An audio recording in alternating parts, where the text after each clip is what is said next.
குமரி மாவட்டம் மண்டைக்காட்டில் உள்ள பகவதி அம்மன் கோவில் கும்பாபிஷேக விழா விமர்சையாக நடைபெற்றது. அது தொடர்பான காட்சிகளை தற்போது பார்க்கலாம்.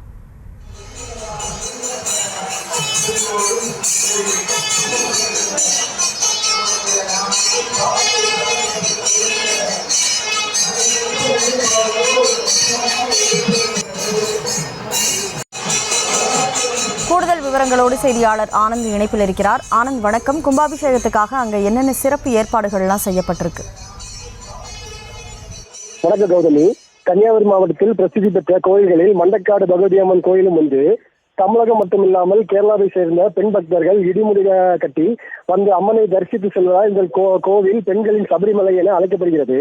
தமிழக இந்து சமய அறநிலைத்துறை கட்டுப்பாட்டில் உள்ள இந்த கோவிலில் கடந்த 2021 ஆண்டு ஜூன் மாதம் 2ஆம் தேதி ஏற்பட்ட தீ விபத்தின் போது கருவறை கட்டிடம் எரிந்து சேதமடைந்தது. இதனை அடுத்து இந்து சமய அறநிலைத்துறை சார்பில் 1.7 கோடி ரூபாய் ஒதுக்கிடப்பட்டு திருப்பணிகள் நடைபெற்று வந்தது. தற்போது திருப்பணிகள் முடிவடைந்த நிலையில் கோவில் கும்பாபிஷேகமானது இங்கு நடைபெற்றது.